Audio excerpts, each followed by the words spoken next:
Hello everyone, I'm Ankit and you're watching StudyIQ IAS English. In our today's video, we'll talk about why is Article 26 of the Indian Constitution in news presently. Now, the reason why we are dealing with this topic today is very simple because as you've heard, there have been recent allegations of embezzlement of offerings and donation which were made at Ram Janmabhoomi temple in Ayodhya, and this has brought the issue of how can temples be managed in a better manner. Now, on one hand, the Ram Temple Construction Committee's chairman, who was the previous Principal Secretary of Prime Minister, Mr. Narendra Mishra, has advocated of appointment of a Chief Executive Officer, CEO, who will be an IAS officer in order to manage the trust affairs. So, on one hand, a ex-government official has advocated for more government role in the management of the temple. But on the other hand, the Vishwa Hindu Parishad, which played a very important role in the Ram Janmabhoomi movement, it has asked for liberation of temples across the country from government's control, which is its long-standing demand. So in our today's video, we'll try to first understand why does government after all manage and control aspects of various temples in India. Then we'll try to understand what are the other sides of the argument. Why is government's intervention in management of temples necessary, and why is government's intervention in management of temples can be seen violating a very important provision of the Constitution, that is Article 26. Now, the notes which I will be using for our today's session, you can also download them by going to a particular Telegram channel called as ETS Live. And while you're at it, please do not forget to subscribe to the channel also. Okay, so let us first start by understanding how many temples are there in India and what are their assets. Now, first of all, there is no official record of how many temples are there in India, but some rough estimates put this number at around 10 lakhs. Now, most of these temples, that is among the 10 lakh temples, are small village shrines or modest structures which are maintained by local communities, families, or a line of hereditary priests who take the offerings and donations at their home. So this is how most of the temples are managed in India. But let us now talk about some very big temples. Now, there are large number of temples spread across the country who have substantial movable and immovable properties like land, buildings, jewelry, etc.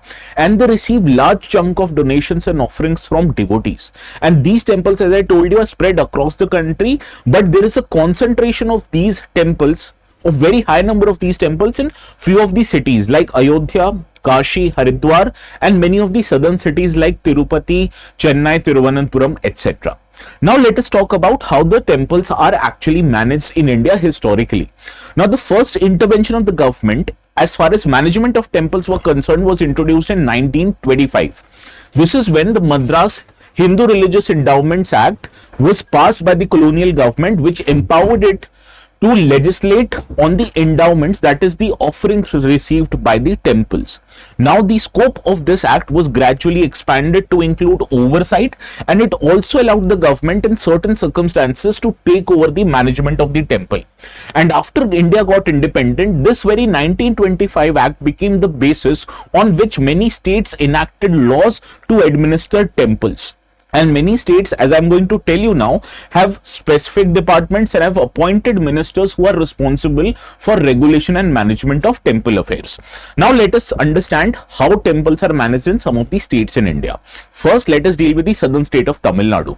Here, there is a separate department called as Hindu Religious and Charitable Endowments Department, which was established as per the provision of Tamil Nadu Religious and Charitable Endowments Act of 1959. As you can understand, was passed after India got independent. And this department administers over 40,000 temples across the state of Tamil Nadu. Now comes the state of Andhra Pradesh. As you may have heard of, Andhra Pradesh is home to one of the most famous Hindu temples, that is the Sri Venkateshwara temple in the city of Tirupati, right? So the management of that temple is bestowed with Tirumala Tirupati Devasthanam Board, which is an independent trust which manages not just the Sri Venkateshwara temple but several allied temples as well. Now here government plays a very important role. Government, it appoints the board of trustees of TTD as well as appoints a chief executive officer who is responsible for managing some of the affairs of this very board. Similarly, on the other hand, there are states like Kerala, where there is Travancore Devaswanam Board, which was constituted back in 1950. And this board manages more than thousands of temples, including the famous Sabrimala temple. Now let us come to the northern state of Uttar Pradesh. In Uttar Pradesh, back in 1983, there was a major theft incident in the famous temple of Kashi Vishwanath in Banaras. So for that, the Uttar Pradesh government enacted Sri Kashi Vishwanath Temple Act, which enabled the then Congress government to install a board of trustees and also appoint a government officer as its chief executive officer. On the other hand, moving northwards is the Union Territory of Jammu and Kashmir, and in Jammu and Kashmir, the state government appoints a body which manages the Vaishno Devi temple, right? So this is how government plays a very important role in management of one of the biggest temples in India across the country. So it is not something unique to one state, rather it is a pattern you can see in most of the states in India which houses very famous big temples in India. Now let us try to understand, why does government actually manage a temple? Don't you think Indian state is basically a secular state? So what is the responsibility of a secular state when it manages the temple, which is a religious affair, right? For that you need to refer to Article 25 subsection 2 of the Constitution. This Article 25(2) allows the state through subsection A of this provision to regulate or restrict any economic, financial, political or any secular activity which might be related to religious but is not purely a religious affairs. So some secular activities like economic, financial and political activities can be regulated by the state as per Article 25(2) subsection A of the Constitution. And as far as subsection B of this very act is concerned, it allows the state to enact laws for social welfare and reform.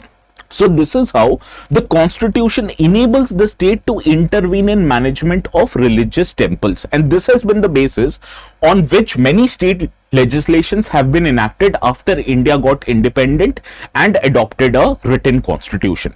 Now you need to understand here, many Muslims and Christian religious organizations, they manage their own places of worship and religious institutions through community run boards or trusts where little to no government interference is there. So that is why a debate has been ongoing. So why should government regulate temples after all?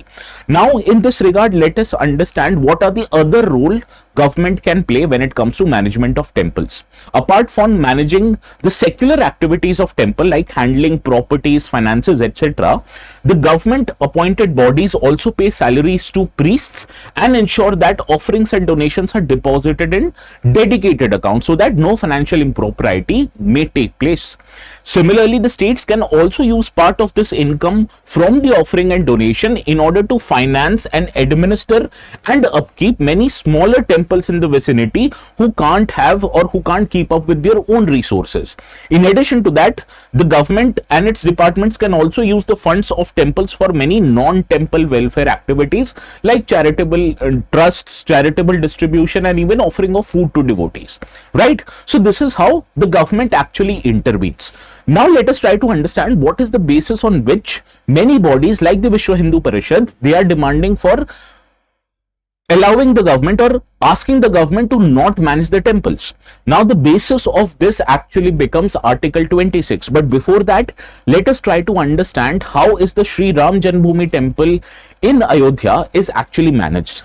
Now to manage the affairs of Sri Ram Janmabhoomi temple, after the Ayodhya verdict in 2019, Sri Ram Janmabhoomi Tirth Kshetra Trust was formed in 2020, right? So this trust is actually responsible for receiving as well as managing the assets which it has received after the declaration that the government and the trust will go and build the Ram Janmabhoomi temple. So it was estimated that close to 3,500 crores of cash donations was made so that the temple can be constructed. And which body is responsible for upkeeping of this funds? It is the Sri Ram Janmabhoomi Tirth Kshetra Trust. Now you need to understand that the donation that you make for religious purposes to these trusts, they are actually exempted from paying income taxes under the section 80G of the Income Tax Act. But you also need to understand that the significant donations that you make in form of cash or in form of other goods like jewelries, etc., most of them remain unaccounted for, not just in this particular temple, but in many temples across the India. So in that way, the government tries to intervene, but many organizations like the Vishwa Hindu Parishad actually do not like this intervention. They want the temples to remain free from any kind of state's interference, be it in religious affairs or be it in non-religious affairs like financial, political and economical affairs. Now, the basis of this demand actually stems from Article 26 of the Constitution, which gives the right to every religious denomination or any section of the religious denomination 4 sections of fundamental rights.